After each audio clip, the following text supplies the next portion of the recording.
어떤 이야기들은 너무나도 잔혹하여 그 존재조차 감히 입 밖에 내기 어렵습니다.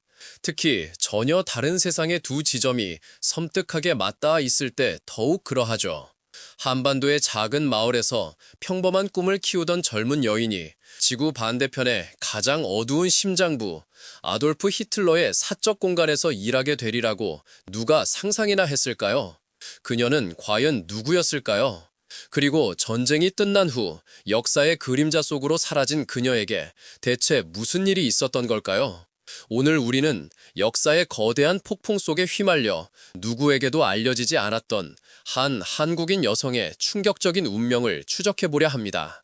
그녀의 이름은 은지였습니다. 일제강점기 시절 경성에서 태어난 은지는 여느 젊은이들과 마찬가지로 미래에 대한 꿈을 꾸었습니다. 서양 문물에 대한 동경과 더 나은 삶을 향한 열망으로 우연한 기회에 독일에 유학을 가게 됩니다. 낯선 베를린에서 의학 공부를 시작하며 새로운 세상에 대한 기대로 부풀어 있었죠. 하지만 유럽 전역에 드리워진 전쟁의 그림자는 그녀의 꿈을 산산조각 냈습니다. 독일은 빠르게 나치즘의 광기에 휩싸였고 은지는 전쟁의 소용돌이에 갇히고 말았습니다. 동양인이라는 이유만으로도 낯선 시선을 받던 그녀는 의학 지식 덕분에 살아남을 수 있었습니다. 나치 당국은 그녀의 특이한 배경과 의학 지식을 눈여겨보았죠. 그리고 어느 날 상상조차 할 수 없었던 명령이 떨어집니다. 그녀는 베를린 지하 벙커로 불려갔고 그곳에서 아돌프 히틀러의 개인 간호사로 일하게 됩니다. 어린 은지는 두려움에 떨면서도 거부할 수 없었습니다. 그곳은 인간의 상식을 벗어난 공포와 광기로 가득 찬 지옥과도 같은 곳이었습니다. 외부는 전쟁의 포화로 불타고 있었지만 벙커 안은 차갑고 음산한 침묵이 지배했습니다. 그 침묵 속에서 은지는 매일 히틀러의 불안정한 심리와 기이한 행동을 가장 가까이에서 목격했습니다. 그녀는 히틀러의 식사와 약을 챙기고 그의 신경질적인 발작과 편집증적인 행동을 지켜보았습니다. 주변 인물들의 뒤틀린 권력 욕망과 잔혹함 또한 그녀의 눈에 비쳤습니다. 벙커의 생활은 매일이 죽음의 문턱을 넘나드는 고통이었습니다. 은지는 고향에 대한 그리움과 언제 죽을지 모른다는 불안감 속에서 홀로 절규했습니다. 하지만 그녀는 살아남아야 했습니다. 그녀의 눈에 비친 그 모든 광경은 단순한 목격이 아닌 역사 속에서 누구도 알지 못하는 진실의 파편들이었습니다. 그녀는 너무나 많은 것을 보았고 너무나 많은 것을 알게 되었습니다. 이 모든 지식은 그녀가 평생 짊어져야 할 거대한 짐이 될 것이었습니다. 이 이야기가 충격적이면서도 흥미롭다면 채널을 구독해주세요. 제2차 세계대전에 숨겨진 수많은 진실들을 더 많이 만나볼 수 있을 테니까요. 전쟁의 마지막 순간이 다가오면서 베를린은 소련군의 포위 공격으로 폐허가 되어가고 있었습니다. 벙커 안에서도 절망과 광기가 극에 달했습니다. 히틀러와 그의 측근들은 마지막 순간까지 자신의 망상 속에서 벗어나지 못했습니다. 자살과 도피 시도가 난무했고 은지는 그 혼돈 속에서 탈출을 감행합니다. 아비규환의 베를린 거리는 죽음의 그림자로 가득했습니다. 은지는 폭격과 총성이 빗발치는 거리에서 간신히 살아남아 폐허가 된 도시를 벗어났습니다. 전쟁이 끝난 후 그녀는 수많은 피난민들 틈에 섞여 떠돌았습니다. 신분도 국적도 불분명한 채 그녀는 유럽 전역을 헤매며 생존을 위해 발버둥쳤습니다. 이름 없는 존재로 살아가는 시간 동안 그녀는 자신의 과거를 철저히 지웠습니다. 아무도 그녀가 누구였고 어디서 왔는지 알지 못하게 말입니다. 그녀는 고향으로 돌아가고 싶었지만 동시에 두려웠습니다. 자신이 겪었던 끔찍한 진실과 벙커에서의 시간은 그녀를 영원히 따라다닐 그림자였습니다. 몇 년 후 뼈아픈 노력 끝에 은지는 마침내 한국으로 돌아올 수 있었습니다. 하지만 그녀가 떠났던 고향은 이미 상상했던 모습이 아니었습니다. 해방의 기쁨도 잠시, 이 땅은 또 다른 전쟁의 그림자, 6.25 전쟁의 상흔으로 가득했습니다. 모든 것이 파괴되고 변해버린 조국은 그녀에게 또 다른 절망을 안겨주었습니다. 은지는 과거를 완전히 잊고 새로운 삶을 시작하기로 결심합니다. 그녀는 자신의 이름을 이명으로 바꾸고 부산의 한 작은 시장통에서 조용히 살아가기 시작했습니다. 국밥집 한 구석에서 설거지를 하거나 작은 잡화점에서 물건을 팔며 그녀는 평범한 이웃으로 위장했습니다. 그 어느 때보다 따뜻한 시장의 활기와 사람들의 소박한 삶 속에서 그녀는 평화를 찾으려 애썼습니다.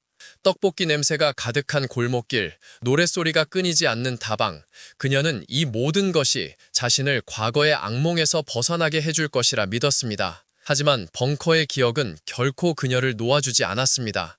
밤마다 악몽에 시달렸고 때로는 작은 소음에도 심장이 철렁 내려앉는 공포를 느꼈습니다. 그녀는 조용히 살아갔지만 세상과의 깊은 단절감에 시달렸습니다. 아무에게도 자신의 진짜 이야기를 할 수 없었고 그 누구도 그녀의 내면을 이해할 수 없었습니다. 만약 당신이 은지의 입장이었다면 그 모든 비밀을 안고 고향으로 돌아왔을 때 어떤 삶을 선택했을까요? 과연 침묵만이 유일한 길이었을까요? 댓글로 당신의 생각을 공유해주세요. 시간이 흘러 이명은 조용하고 평범한 할머니가 되었습니다. 그녀는 부산의 한 재래시장에서 작은 어묵 가게를 운영하며 소박한 삶을 꾸려갔습니다. 어묵을 끓이는 김 속에서 그녀는 가끔씩 과거의 파편들을 떠올리곤 했습니다. 그럴 때마다 심장이 얼어붙는 듯한 공포가 그녀를 엄습했습니다. 어느 날 그녀의 평화로운 일상이 흔들리기 시작합니다. 독일에서 온 한 역사학자이자 저널리스트 클라우스 베버가 한국을 방문했다는 소식이 들려왔습니다.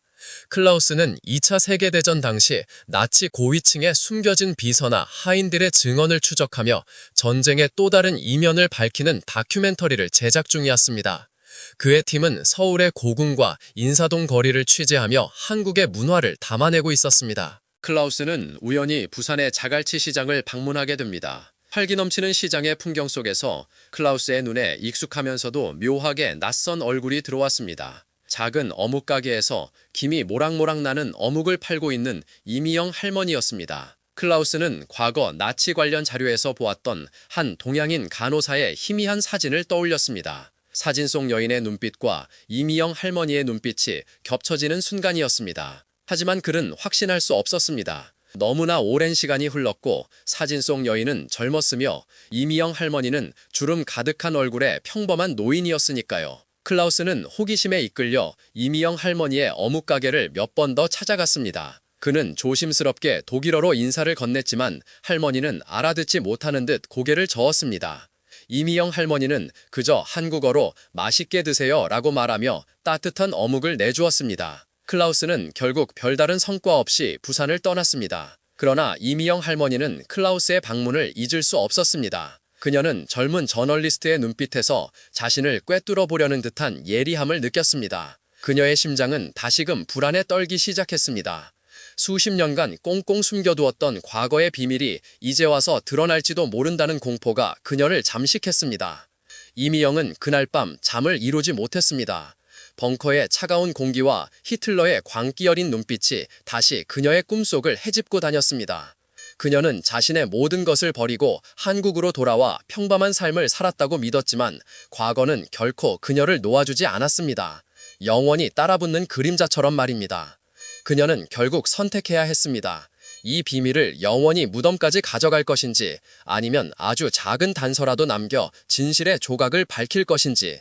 이 이야기의 흐름에 깊이 빠져들었다면 좋아요를 누르고 알림 설정을 켜서 다음 다큐멘터리도 놓치지 마세요. 이미영 할머니는 90대 중반의 나이로 조용히 생을 마감했습니다. 그녀는 평생을 어묵 가게를 운영하며 소박하게 살았고 이웃들에게는 정 많고 친절한 할머니로 기억되었습니다. 그녀의 유품을 정리하던 손녀 한지연은 오래된 나무 상자 하나를 발견했습니다. 상자 안에는 낡은 종이 뭉치와 빛바랜 사진 한 장이 들어있었습니다. 사진 속에는 앳된 얼굴의 젊은 여인이 낯선 서양 복장을 하고 어색하게 서 있었습니다. 그리고 종이 뭉치는 알아보기 힘든 글씨로 쓰인 일기장이었습니다. 지은은 할머니가 과거에 무슨 비밀을 가지고 있었는지 전혀 알지 못했습니다. 그녀는 일기장을 펼쳐 읽기 시작했습니다. 처음에는 그 내용이 너무나도 비현실적이어서 소설이라고 생각했습니다. 독일 베를린, 히틀러, 벙커, 간호사. 할머니의 낡은 글씨로 쓰인 내용은 믿기 힘들 만큼 충격적이었습니다. 지은은 할머니의 과거를 추적하기 시작했습니다. 그녀는 수소문 끝에 이미영 할머니가 사실 은지라는 이름으로 독일에 유학을 갔었다는 사실을 알게 됩니다. 그리고 그 시절의 희미한 기록들을 찾아냅니다. 일기장에는 은지가 벙커에서 겪었던 끔찍한 일들이 상세하게 기록되어 있었습니다. 히틀러의 정신 상태, 측은들의 암투, 그리고 전쟁 말기의 광기 어린 모습까지. 특히 은지는 히틀러의 자살 직전 벙커에서 벌어진 마지막 순간들에 대한 누구도 알지 못했던 디테일을 기록했습니다. 약병의 종류, 마지막 식사의 내용, 그리고 그가 남긴 유언의 뉘앙스까지. 그녀는 또한 히틀러가 숨겨두었던 특정 문서들의 위치를 언급하며 그것들이 전쟁의 진실을 뒤바꿀 수도 있는 엄청난 비밀을 담고 있다고 암시했습니다. 하지만 은지는 그 문서들을 찾거나 가져오지 않았습니다. 그녀는 오직 살아남아 고향으로 돌아가는 것만을 원했고 그 모든 진실은 그녀의 일기장 속에 갇히게 되었습니다. 지은은 충격에 휩싸였습니다. 평생 자신을 키워준 할머니가 역사의 가장 어두운 순간에 가장 가까이 있었다는 사실을 믿을 수 없었습니다. 할머니는 평생 그 비밀을 안고 살았던 것입니다. 단 한 번도 그 이야기를 누구에게도 하지 않은 채 스스로 모든 고통을 감내했던 것입니다. 그녀는 왜 침묵했을까요? 두려움 때문이었을까요? 아니면 그 끔찍한 기억을 다시 마주하고 싶지 않았기 때문이었을까요? 아마 둘 다였을 겁니다. 은지의 일기장은 단순히 한 개인의 기록이 아니었습니다.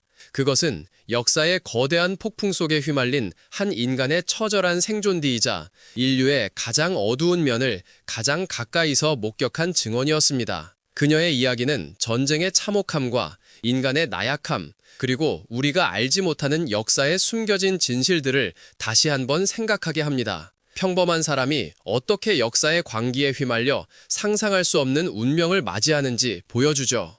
역사의 가장 어두운 순간에 뜻하지 않게 휘말린 한 사람의 삶이 이렇게나 복잡하고 고통스러울 수 있다는 사실이 우리에게 무엇을 말해줄까요? 여러분은 이 이야기를 통해 어떤 교훈을 얻으셨나요? 은지의 이야기는 단순히 한 개인의 비극을 넘어 역사의 그림자가 얼마나 길고 깊게 우리 삶에 드리워질 수 있는지를 보여주는 섬뜩한 경고입니다. 우리는 이 모든 것을 기억해야만 합니다.